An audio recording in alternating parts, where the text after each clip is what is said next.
आजसू के 3 दिवसीय महाधिवेशन के दौरान पार्टी के नवनिर्वाचित अध्यक्ष सुदेश महतो ने तमाम अल्पसंख्यक समाज से ये गुहार लगाई, ये आग्रह किया कि वो उस परिधि से बाहर निकले, उस डर और खौफ के माहौल से बाहर निकले और आजसू जिस सोच और फिक्र के साथ समाज में काम कर रही है उसके साथ आप हाथ बटाएं। इस वक्त हमारे साथ मौजूद हैं आजसू के कद्दावर नेता अकील अख्तर साहब, जो पूर्व विधायक भी हैं, खलील अहमद साहब जो हैं, एस अली साहब, तमाम जो लोग हैं पार्टी की मजबूती को लेकर के, खास करके अल्पसंख्यक समाज के रुझान को, अट्रैक्शन को बढ़ाने को लेकर के कहीं न कहीं पार्टी में काम करेंगे, बड़ी जिम्मेदारी भी मिलेगी।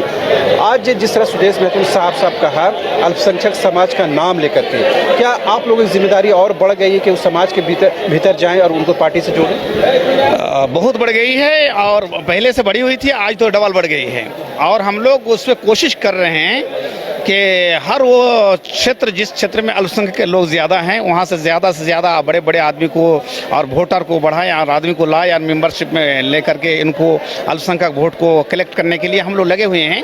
और ख़ास करके युवाओं के अंदर तो बहुत बड़ा जज्बा है जो हम अपने क्षेत्र में देख रहे हैं।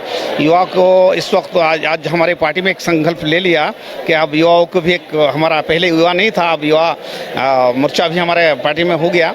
इस वजह से हमारा जो माहौल है इस वक्त के बड़े बड़े लोगों को जोड़ने का, ये हमारे आज जो देख रहे हैं जो चारों तरफ से हमारे खास करके रांची के बड़े बड़े लोग आज शामिल हुए हैं। और उम्मीद है कि ये शामिल सिर्फ रांची से नहीं, जामताड़ा, गुड्डा से अभी काफ़ी तादाद में फ़ोन आ रहा है मेरे पास कि आप कब आ रहे हैं, आइए और हम लोगों को ले चलिए सुदेश जी के, हम लोग झंडा लेंगे। और इस तरह का हर इलाका से इंशाअल्लाह हम लोग कुछ ही दिन में देखिएगा अल्पसंख्यक के लोग हज़ारों की तादाद में आएंगे और लाएंगे, ये अदा कर रहे हैं, लाएंगे, आएंगे नहीं लाएंगे। और एक अल्पसंख्यक का, जैसे हमारे सुदेश महतो जी ने फरमाया कि आप हिस्सादारी जो हक हुकूक है इसको दिया जाए, तो अब हमारे अल्पसंख्यक के लोग भी समझ गए कि हमारे साथ क्या हो रहा है। तेज़ पत्ता की तरह इस्तेमाल करके फेंक दो, तेज़ पत्ता की तरह हलवा और सूजी में दे करके जो चाट के फेंक देते हैं, इसको चाट के भी नहीं फेंकते, इसी फेंक देते हैं। ये अब अल्पसंख्यक के लोग नहीं रहेंगे, अब उससे छुटकारा चाहते हैं और हम लोग देख रहे हैं। क्या खालिद साहब लग रहा है कि बहुत इतना आसान होगा? 2024 का लोकसभा चुनाव तो बहुत ज़्यादा दूर नहीं है। देखिए, मिल भी जाते हैं तो कतरा के निकल जाते हैं, हाय मौसम की तरह दोस्त बदल जाते हैं।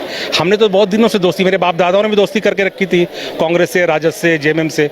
और आज जो ये सरकार में आई है या जब भी ये सरकार में रही है तो इसमें मुसलमानों की भागीदारी रही। आज आप ये लोग नहीं कह सकते कि हमने मुसलमानों के लिए कोई काम किया है। 2024 एक चुनौती है, क्योंकि अब हक और हुकूक की बात होगी, अब जो है हिस्सेदारी की बात होगी। और हिस्सेदारी के लिए हमारे पास सबसे बड़ा विकल्प अगर कोई है तो वो आजसू है। और हम लोगों ने ये आजसू को का दामन जो थामा है वो अपने लिए नहीं थामा है। हमें कोई विधायक और सांसद बनने की कोई इंटरेस्ट नहीं है। हम चाहते हैं जो समाज है जिसको ठगा जा रहा है उसे इंसाफ दिलाएं। और निश्चित रूप से आने वाला 2024 में आपको दिखेगा कि बहुत बड़ी तादाद में मुस्लिम जो कार्यकर्ता है, जो मुस्लिम यूथ है, और जो आज भी देखा आपने कि बहुत बड़ी तादाद हम लोगों की थी। आज स्टेज के अंदर जो है लगभग 36 लोग स्टेज पर बैठे थे, जिनसे 8 हमारे मुस्लिम समाज के थे। ये एक संदेश है, ये हमारे माननीय अध्यक्ष सुदेश यादव जी का संदेश है कि अब हम लोग साथ साथ चलेंगे। और जब ये बढ़े हैं एक कदम तो 10 कदम हम लोग, हमारा समाज बढ़कर गले लगाएगा। और निश्चित रूप से लगता है कि आने वाला दिन चौंकाने वाला दिन होगा और परचम जहां जहां आंसू लड़ेगी, मुसलमानों की निर्णायक मत से आंसू का परचम लहरेगा। खासकर सुदेश महतो ने कहा कि अब युवाओं को मौका मिलेगा। हो सकता है अकील अख्तर साहब के लिए मुश्किल का सबब बन सा है, मगर आपके लिए आपका एज जो है वो तो पार्टी के लिए बिल्कुल फेमिलियर है। देखिए, डर भय है कि राजनीति से ऊपर उठ के हक अधिकार, शिक्षा, रोजगार का बात होनी चाहिए। और हमारे माननीय सुदेश महतो जी ने इस बात की घोषणा की है और हम लोगों का भी लगातार यही मांग है कि भाई आप हमको कब तक डराइएगा, और भाजपा के डर से, इसके डर से आप हमसे वोट मांगिएगा। हमारे साथ भेदभाव हुआ, हमारे साथ अन्याय हुआ, हमारे मसले हल नहीं हुए, हमारे लोगों की लिंचिंग हुई, हमारे लोगों को खुलेआम गोली मारा गया, हमारे मदरसों का मामला, हमारे उर्दू का मामला, हमारे अल्पसंख्यक बोर्ड निगम आयोग का मामला।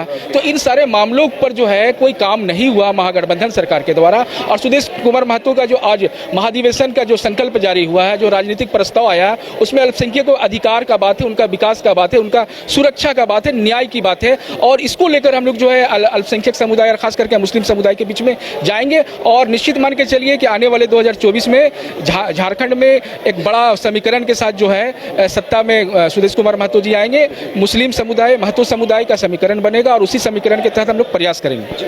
अभी जब प्रेस कॉन्फ्रेंस हुआ तो खास करके सुदेश जी ने आपको बुलाया, बगल में बैठा, ये कुछ संकेत देने की कोशिश है क्या? संकेत सुदेश जी पहले से दिए हुए हैं। काकी लख्तर अब निकलो तुम लोग, अब हुआ, बहुत दिन खेल हो गया, बहुत दिन खेल हो गया, अब पाकुड़ की सरजमीन की तरह। अच्छा बताइए, आप लोग ही बताइए, आज जो 2023 या 2019 से जो सरकार बनी है, इससे भी गोल्ड चांद जो मुस्लिम बड़े बड़े नेता कुर्सी के बाद सेकंड क्लास में मुस्लिम है, आज एक दिखा दीजिए अल्पसंख्यक के हित में एक काम हुआ है। मैं यही देखना चाहता हूँ, एक काम अगर, और इससे भी गोल्डन चांस होगा। हेमंत भी 15% वोट लेते हैं और इधर कांग्रेस भी है, लेकिन इससे भी गोल्ड चांस होगा अगर मुस्लिम का जो मुस्लिम समाज का अल्पसंख्यक का जो उर्दू बोर्ड बिहार में जैसा था, बिहार का नीति यहाँ लागू करना था, लेकिन एक बताइए, एक अगर हो जाता, काश मैं कहता कि चलो हमारे कांग्रेस के नेता आप लोगों ने कर दिया। सबसे बड़ी बात है, हम जिस देश से आ रहे हैं, जिस इलाका से आ रहे हैं, वो हमारा कौन है? पाकुड़ है। और वो पाकुड़ 77 साल आज़ादी के बाद 55 साल कांग्रेस के एमपी और एमएलए रहे।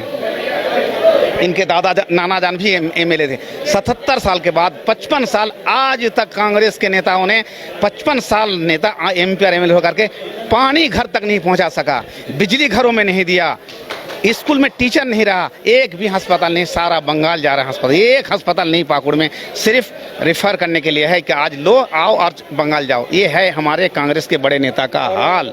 और आज बहुत दुख है कि आज जैसा गोल्डन चांस था बहुत सारी चीज़ों में लेकर के इसको, कि बहुत सारी चीज़ अल्पसंख्यक के लिए करते, लेकिन ये सिर्फ तेज़ पत्ता की तरह माने अल्पसंख्यक को बस छोते यहाँ फेंक देते हैं, वोट लेने का लेकर के इनको बहुत दूर फेंक देते हैं। और कल हम लोगों ने जो है स्पेशली कल रात में हम तीन लोगों को बुलाया भी गया था, संजोग से SLE साहब नहीं थे, हम लोग बैठे थे और एक बहुत ही गंभीर मामला रांची के अंदर जो 10 तारीख वाली जो घटना हुई थी उस पर भी हम लोगों ने डिस्कशन किया है कि आखिर जो ये हुआ है उसके लिए क्या करना चाहिए, इस पर भी हम लोगों ने बात किया। और ख़ास तौर से जो बेकसूर, जो रांची के बहुत सारे ऐसे बेकसूर नौजवान हैं जिन पर FIR हुआ है, उसके लिए भी पार्टी स्तर पर भी काम होगा और हम लोग का प्रयास है कि हम लोग का शिष्टमंडल एक बार इस मामले में उच्च अधिकारी से मिलेगा। बिल्कुल, आपने सुना किस तरह से जो आजसू पार्टी में मुस्लिम समाज का, अल्पसंख्यक समाज की भागीदारी बढ़ाने की बात हो रही है, उनको किसी भी सूरत में 2024 के चुनाव से पहले ये समझाने की कोशिश हो रही है कि उनको डर, भय और खौफ में रहना नहीं है, बल्कि आप उनको अपने हिस्से की मांग करनी चाहिए। देखने वाली बात ये होती है कि 2024 का लोकसभा चुनाव हो या फिर असेंबली इलेक्शन हो, इसमें कितनी हिस्सेदारी आजसू को मिल पाती है। कैमरामैन विकास के साथ रांची से न्यूज़ बाइस्कोप के लिए शहनवाज। IIT जी नीट एस्पिरेंट्स के सपने को पंख देने आ गया है कंप्लीट सॉल्यूशन इंस्टीट्यूट। यहाँ है smart classroom, 1-to-1 doubt clearing session, ask the expert, video solution और भी बहुत कुछ। मतलब हम करेंगे आपको गाइड, बनेंगे आपके mentor. Foundation classes from class 6 onwards for your bright future. Visit complete solution institute.